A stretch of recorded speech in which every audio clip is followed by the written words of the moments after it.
Em 1567, milhares de crentes foram queimados em praça pública ou enterrados vivos sob o reinado do imperador Carlos V. Anos mais tarde, o filho de Carlos V, Felipe II, manteve a forte perseguição aos cristãos, tornando-os seus prisioneiros.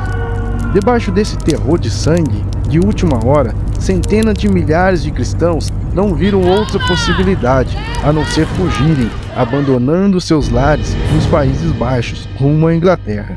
Entre os que escaparam do massacre estava a família de Spurgeon. No vídeo de hoje, vamos abordar sobre a vida e ministério de Charles Spurgeon, um dos pregadores mais influentes do século XIX. Vamos falar sobre 4 aspectos marcantes na vida de Spurgeon que talvez você não saiba, hein? 3 séculos mais tarde, em 1834, Charles Spurgeon nasce e cresce em um lar cristão. A família frequentava a igreja congregacional local.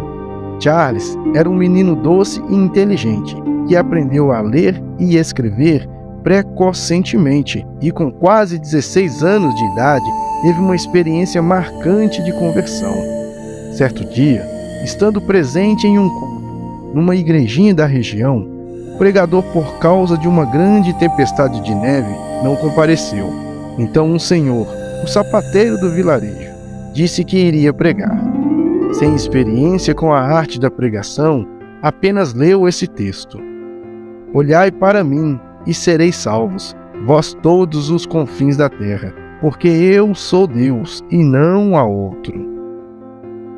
O sapateiro começou a dizer: Olhai para mim, não para vós mesmos. Olhai para mim, suando gotas de sangue. Olhai para mim, pendurado numa cruz. Olhai para mim, morto e sepultado. Olhai para mim, ressuscitado. Olhai para mim, à direita de Deus.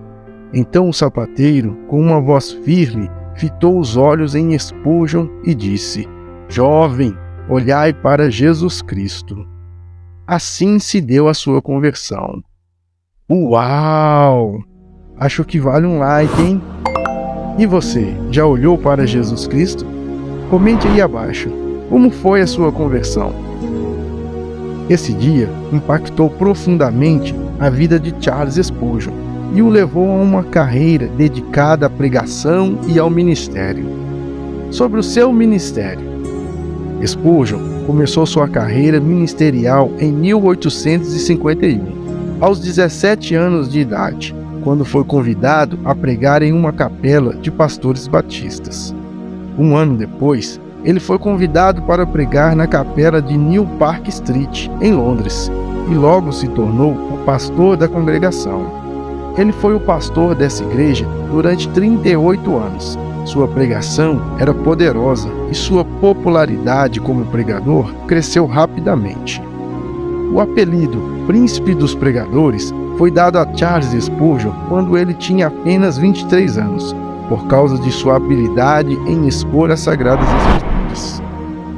Um jornalista daquela época escreveu sobre a pregação de Spurgeon dizendo: Este jovem ministro é indiscutivelmente o príncipe dos pregadores. Ele é um mestre da eloquência, um verdadeiro orador, que pode cativar a atenção de qualquer audiência.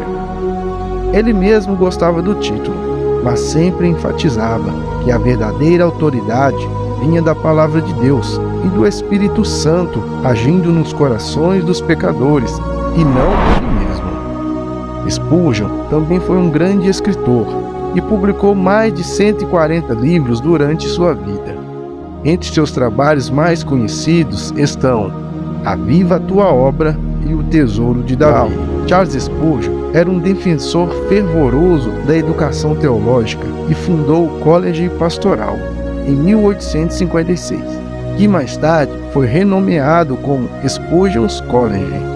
O objetivo do colégio era fornecer treinamento teológico para jovens que desejavam se tornar pastores. Sobre sua teologia, Charles Spurgeon era um estudioso pregador reformado, enfatizando a soberania de Deus e a expiação limitada. Sua teologia influenciou fortemente seu ministério e pregação, tornando-o um líder dentro da comunidade reformada. Ele pregou cerca de 600 vezes por ano e seus sermões foram amplamente divulgados através de jornais, livros e revistas, alcançando milhares de pessoas. Sobre sua atividade social. Spurgeon também era conhecido por seu ativismo social, incluindo sua luta contra a escravidão e seu trabalho em favor de órfãos e doentes. Sua abordagem holística do Evangelho abrangeu não apenas a salvação das almas, mas também a melhoria das condições de vida das pessoas. Por causa disso, ele fundou o Tabernáculo Metropolitano, um lar para pastores aposentados e enfermos. Em seus últimos anos de vida, Charles Spurgeon lutou contra uma série de doenças, incluindo a depressão. Ele morreu em janeiro de 1892, aos 57 anos de idade, deixando para trás um legado duradouro como um dos maiores pregadores e teólogos da história da Igreja. O ministério de Charles Spurgeon tem influenciado pessoas até os dias de hoje, especialmente os cristãos reformados. Sua pregação eloquente, sua teologia e seu ativismo social deixaram uma marca profunda na história da Igreja. Além disso, muitas instituições de ensino teológico e seminários levam seu nome, honrando seu legado na formação de líderes cristãos. Ele é considerado um dos maiores pregadores da história. Seus sermões e escritos ainda são amplamente lidos e estudados. A distância entre um problema e a solução é a distância entre o joelho e o chão. Charles Haddon Spurgeon. Espero de coração que esse vídeo tenha sido útil para entender a caminhada e ministério de Charles Spurgeon. Encorajo você a explorar mais sobre a vida e obra do Príncipe dos Pregadores.